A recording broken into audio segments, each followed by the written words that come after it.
Okay, I just want to kick it right off. I'm Mark Berniker, the CNBC bureau chief for Silicon Valley and San I Francisco. think the guy just said that. Yeah. Yeah.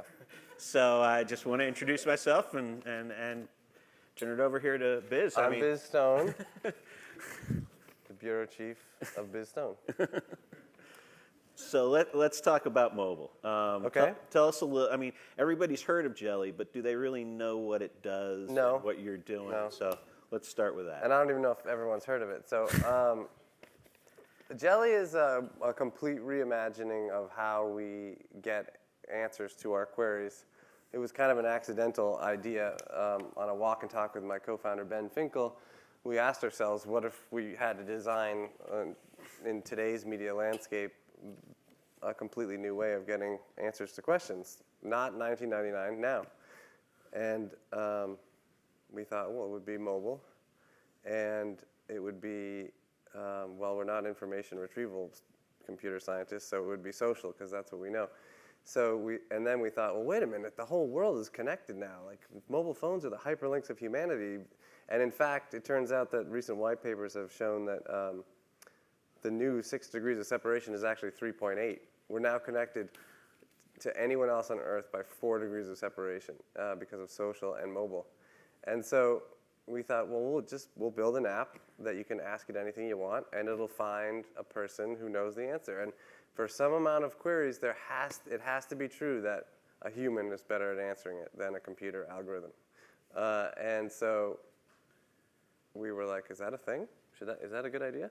And we asked all our friends, and they all, trusted friends, they all said, it's a great idea, and Biz, it's unique to you because they know me, they know that one of the things I like doing most in life is helping people, and they were like, this is a global system for people to help other people. You got to do it. And then I felt nauseous because then I had to do a whole other thing.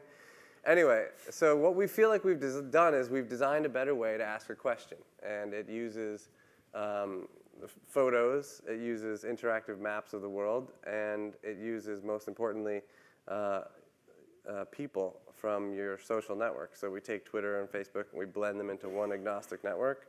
We also weave in location, and we route questions accordingly. And you can ask Jelly anything, and then you can also go in there and you can answer people's questions, which is it turns out it's really satisfying to help other people. People are basically good. You give them the right tool, they'll show that to you every day, and people want to help other people. There's just a lot of friction to it, so we've reduced it to tapping on a piece of glass. And in terms of the business model, you're looking for advertising through this? We're not looking for it yet. I mean, this is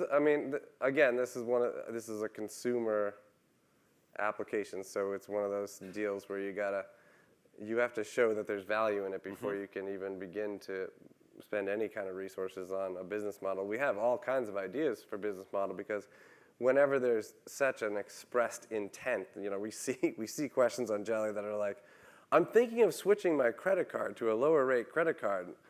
Is Capital One a good choice? Like, are you kidding me? Like, you know how much the credit card companies would want to be introduced to that person?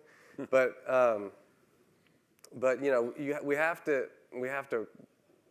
we haven't proven ourselves yet. We have to prove that this is a service that can be valuable to a whole bunch of people on a regular basis every single day. And then once that's true, we follow that value up with a revenue model that enhances the value so that it's even more valuable. And ideally, the revenue model is not something that gets in the way of the experience, makes the experience better. So as you look out and over the next couple of years, we've seen a rapid rise in smartphones and tablets, but people still have a lot of credit cards in their wallet and they use their debit cards. When does the transformation in your vision or view come into focus as far as a sort of a fusion between the purchasing and the use of this? It's more like it's an information appliance, but when does it marry with the transactional piece? Because it seems like there's still a ways to go with that. You mean and not specifically as relative to Jelly. I'm talking just a little bit of a cosmic when do we start global using our phones to pay for things more often? Well, yeah, and people feeling more comfortable with that. I mean, we were talking with Tim Cook, and he was like, how many of you guys still have credit cards? And everybody raised their hands. So I just think that it seems like there's sort of multiple tracks here, and how these things evolve is something that's very interesting. Yeah, I mean, my friend Jack started Square, and I invested in it because I believed in Jack at the time, but I really had no idea what the heck he was doing. I didn't, because I said, it was 2008, and I was like, you're leaving Twitter, and you're gonna start a payments company. You want to be like a banker or something? This makes no sense to me whatsoever. And he explained to me, he said, Biz, this isn't about payments. This is about social interactions between people every day. When you buy a coffee at the coffee shop, this is a human being you're interacting with socially. You're saying, hello, how are you? I'm good. I'm well. How are you? I'm well too.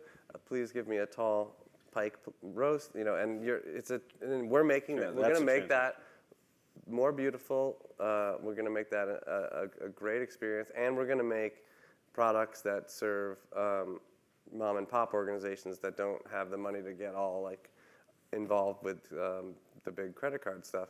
And on top of it all, this system hasn't changed since the 70s. This code is terrible. We're going to start from scratch. And then they started introducing, I don't know if you guys use Square at all, but some of the products that Square makes are so cool. Square Wallet, all you have to do is say your name. I took some friends out to brunch in Oakland, and I knew the place took Square Wallet, and we were done eating, and the waitress came over, and I said, I'm Biz Stone. And she said, thank you very much. And I said, okay, let's leave. And they were like, what was that? You just said your name? And I was like, don't worry about it. I'm good here. Obviously, it hasn't caught on because nobody knew what the heck I was doing. But so when is it going to catch on? And when are people? I mean, I guess it has to hit a critical mass. It has to be less expensive for the merchants. So it has to be better and less expensive. History has shown that when something's better and less expensive, it will be adopted. But the merchants have to adopt it. And then the customers will see that all the merchants are using it, and then the customers will start using it. I think that's the way it has to go, not the other way around. I could be wrong, but I know I sometimes forget my wallet, and I go to Starbucks, and I know I can pay with Square, and it's actually quite compelling. So when is it going to happen? I don't know. Maybe 5 years. What the heck if I'm just predicting stuff? 5 years.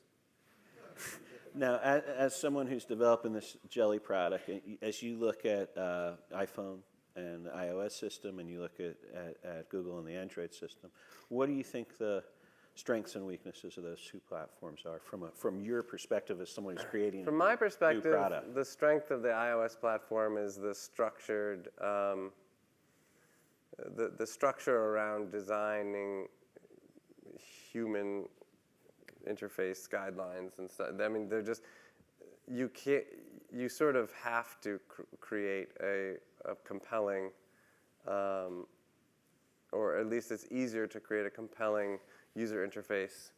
And then on iOS, which you can then try to mimic on Android, which is much harder because there's all these physics engines and all these wonderful things in iOS, which then your Android guy is like, how did you get it to bounce like that? And I'm like, oh, it's called bounce. And he's like, oh God, I'm gonna have to do like a million janky things to get it to do that. We don't have that on Android. And so that's a strength of iOS. A strength of Android is that it's growing so fast and it's overtaking everything. And so it's a bigger platform. So that's the strength of Android, is it's a bigger platform, and it's on all kinds of different devices, which also makes it more difficult to work with because there's like almost 300 different versions you have to accommodate. It's really difficult. And so Jelly is a little bit behind on Android, but that's only because Luke, our Android guy, had a baby. So he's actually really, really good. He had a baby girl, so it put him behind it. But we just hired him a second Android guy. So anyway, those are the strengths and weaknesses. Android's everywhere. I anticipate a year from now, most of our users are going to be Android users. Right now, they're mostly iOS users, but that's going to change. Now, you just wrote this book, and it focuses on creativity, and that's kind of, why don't you tell us a little bit about the book and what you're trying to achieve and why you did it? Because writing a book isn't the funnest or easiest thing in the world. Well, I love writing. I've written a couple. Writing is one thing. Finishing a book is Yeah, I know. It's hard to get a whole book done. But what happened was I was invited over a decade ago to give what they call a master class at Oxford University, which sounds very fancy. It's really just a lecture. But I told everyone it was a master class. And amazingly, miraculously, they invited me back to do it again and again and again and again. And then other people started to invite me to do the lecture, other schools, and then other organizations. And then I started growing the lecture. And the lecture was really just stories from my own life that I was able to draw lessons from that I thought, if transposed to the business world, were very valuable. And so it takes a look at very basic things like creativity and opportunity and failure and altruism, but I take a look at these things in a very aspirational, from a very aspirational perspective, and it's kind of, reading that book is kind of like putting on my glasses and seeing the world the way I see it. And I also, of course, tell my some of the book is my experience at Twitter and what it taught me and what I did at Twitter and what I believed in and all that sort of thing. So when someone because I had this lecture, when someone proposed that I write a book, I thought, oh, I'll just turn the lecture into a book and then I won't have to do the lecture anymore. But then it turns out if you have a book, everyone wants you to do lectures. So now I'm like going around doing all these lectures again. But it's fun. It's a fun book. If the lessons that I'm teaching aren't valuable, then at least the stories are funny. So it's like I sort of cover my ass either way.